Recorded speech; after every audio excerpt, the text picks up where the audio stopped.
from the U.S. Chamber of Commerce. We've got Matt Koch on the line. He's VP at the U.S. Chamber of Commerce's Institute for 21st Century Energy, responsible for leading the Institute's efforts to promote and expand support for the development of Canadian oil sands and access to Arctic reserves. Perfect guy to talk to about the Keystone pipeline. Matt, good morning to you. Good morning. Thanks for having me. Hey, thanks for taking time to be on with us here. So I understand with this pipeline thing, it might be a couple of jobs, and people's lot might improve a little bit if we would do this. Absolutely. You know, the State Department's own estimates and their recent environmental impact statement say that there's going to be about 42,000 jobs created just during the construction period, both directly and indirectly. But in addition, there's tremendous benefits, particularly in states like Illinois, we have a huge manufacturing base.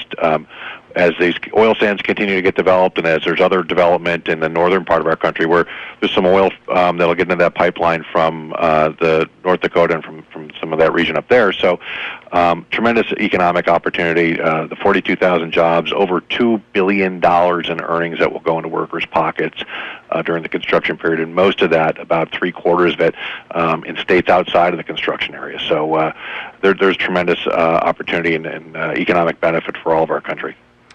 Now, the President has had this under advisement or under study for 5+ years now, the Keystone XL pipeline. If I can quote, I mentioned this to Riley off the air, a great line from DeRoy Murdoch at nationalreview.com. Obama has studied the Keystone XL as if it were a pathogen squirming beneath an electron microscope. En route to his life-saving vaccine, Jonas Salk probably didn't scrutinize the polio virus as intensely. What is there left to study, Matt? We don't think there's anything else left to study. You know, the facts are in our favor. This is a project that's been unfortunately caught up in politics. We have over 3.5 million miles of pipeline running through our country right now, carrying all sorts of products, whether it's crude oil and refined products to wood pulp and things. This is just simply caught up in politics. The facts are in our favor. The jobs are important. The studies indicate that this will have minimal economic impact and very little risk. And frankly, it's better than any other alternative. There's this resource in Canada is going to get developed, and we stand to have a tremendous benefit from it.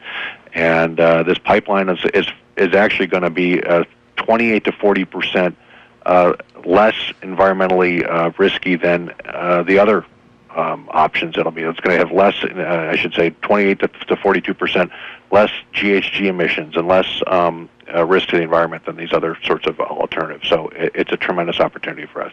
Matt Koch with us, U.S. Chamber of Commerce. It's Riley and Scott on WROK. You mentioned this. It's going to get done one way or the other. Canada's moving forward with this project on the oil sands, and this is going to happen. Now, the only question is how, right? It's going to be built west toward China. It's going to be perhaps brought by rail or truck or pipeline, which, as you mentioned, is a safer alternative. Yes, the Canadians have been hoping this pipeline is going to be built. We're their largest market for their crude. We import more oil from Canada than we do anywhere else in the world, and but they're looking to diverse their marketplaces. They're looking to find other alternate options, and our delay has sped up their interest in doing that. There's a few projects underway right now looking to build pipelines west, as you mentioned, to the Pacific, and then to ship that crude to China and places in the Asia. And now they're looking at pipelines to the east.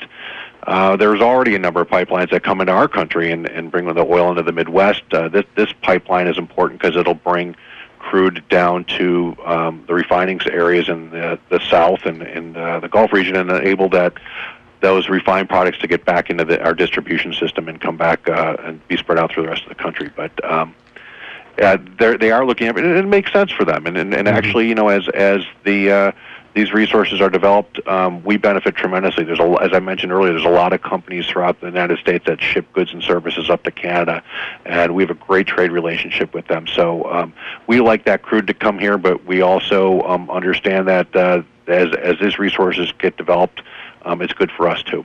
Matt, what we find laughable, too, is during the last election cycle, the administration claiming credit for energy expansion here in America that was all done privately, the whole time standing on the throat of the Keystone pipeline.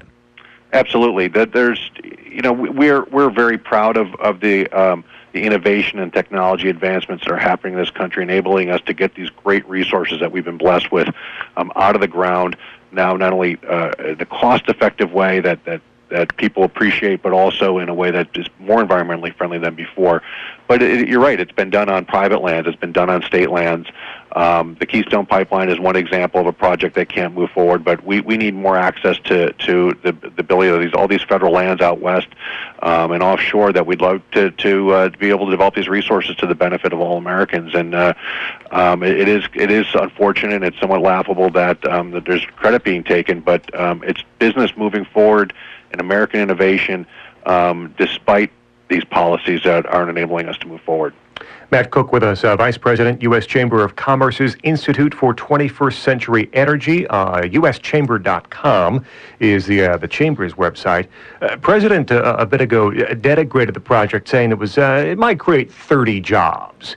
The rationale being, these are construction jobs and they're temporary, which is ridiculous. All construction jobs are temporary. Things get finished at some point, especially in light of the fact that the whole stimulus program was built upon construction, quote-unquote, shovel-ready jobs, which are, again, by definition, temporaries. Okay, so it's not 30. Walk us through a little bit what the real job impact would be of Keystone approval. Sure. The impact, this is according to the State Department's own analysis, is 42,000 jobs, primarily in not only direct but indirect jobs. So jobs not just working construction, but all those people supplying goods and services and equipment, the restaurants, the hotels, and the auto parts stores along the pipeline route. But they're talking about $2 billion in earnings that are going to go to workers' pockets.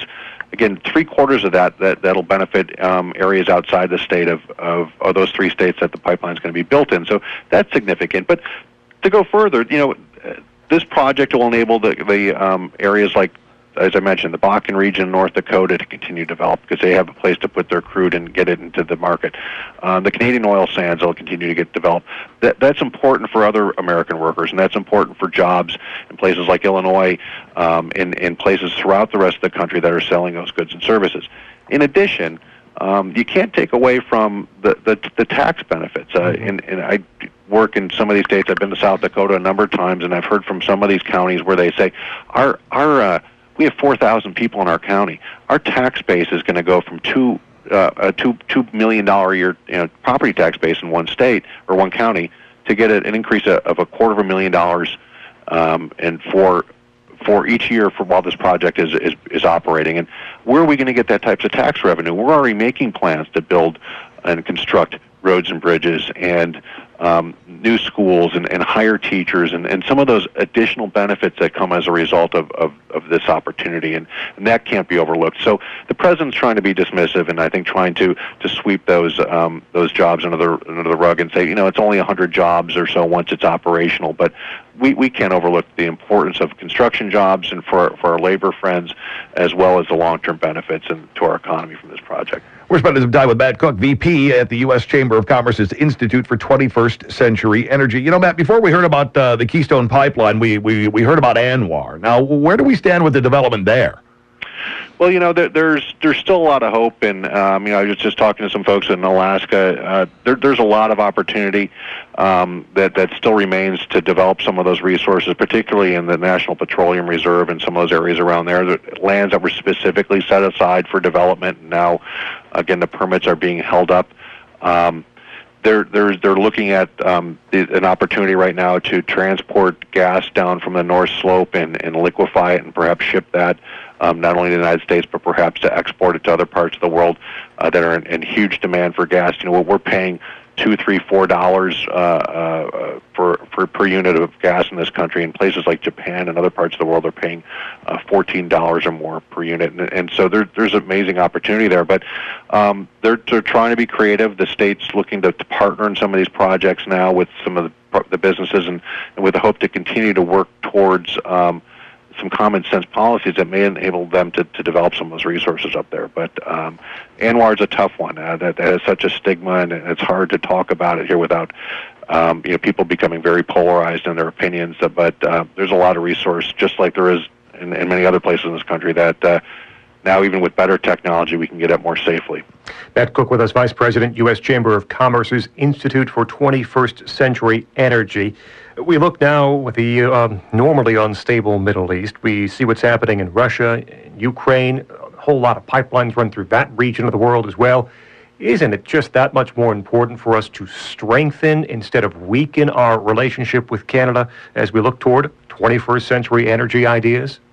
Absolutely. There's more of these studies have come out, as I said, this innovation and technology advancements that can only happen here in North America that are enabling us now to move forward and become the leader in oil and gas production.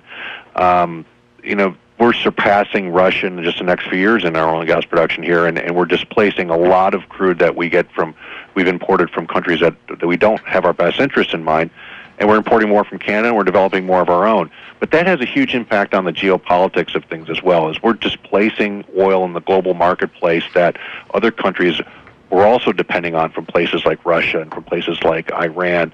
And we're able to go to some of these countries now and say, you know what, not only can you can partner with us, or you can now buy oil in the market that's now in the marketplace because we've added more and they're importing more from some of these other places. And you look at the Ukraine and you look at what's happening there, and the ability of a country like Russia to shut off their gas supply, which they've done in the past, is just unfortunate. But as we grow our supplies and we and our companies use this technology other places in the world, these countries aren't going to be beholden to some of these regimes anymore, and that changes a lot. And changes a lot for our energy security and our economic security and our security in general in this country. Man, you look at these things all the time, and I remember when the pipeline was being built from Alaska, and you heard, oh, you're going to kill all the caribou, this is going to be horrible, this you can't do this, and now it's become kind of a professional protest industry. How much trouble has there been with the Alaska pipeline, or any of these other pipelines that you mentioned are running through this country? Everybody keeps going, oh, well, something goes wrong with Keystone, it destroys the country. It's unfortunate because there's a lot of misinformation around there, and as you mentioned, that Alaska pipeline has brought a lot of economic opportunity, and in fact, it's had very minimal to low impact on the environment up there, and there's there's numbers that will show that there's more caribou now than there was in the past, and so it's hard to count heads and look at that sort of thing, but nothing's without risk. But at the same time, we need these resources. We need these resources to move goods and services around our country, to live the type of lifestyle that we want to have, just not now, but in the future. And so we promote you to finding ways to do it most safely. The Keystone pipeline is going to be the most innovative, one of the safest pipelines ever built, with some of the best technology available. TransCanada has made concessions above and beyond what the regulations call for, and that's noted in these State Department documents. And we feel that it's the best way to move these resources around, and with the lowest amount of risk, and we need to do it. Real quickly, Matt, before we let you go, a recent meeting with the president, and I think it was Governor Fallon of Oklahoma, came out and said, he kind of said maybe within 3 months, a final decision. Do you believe that?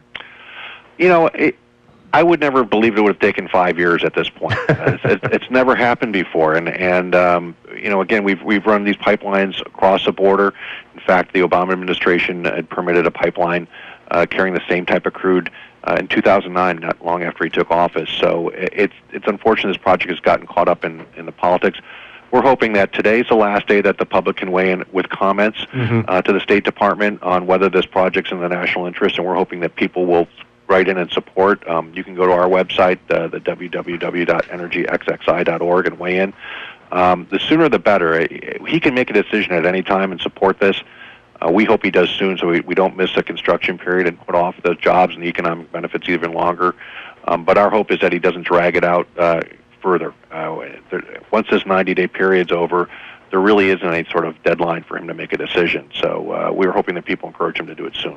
He's Matt Koch, VP at the U.S. Chamber of Commerce's Institute for 21st Century Energy. Matt, thanks a lot for your time this morning. Have a terrific weekend. You too. Thank you. Terrific weekend. You too. Thank you. Terrific weekend.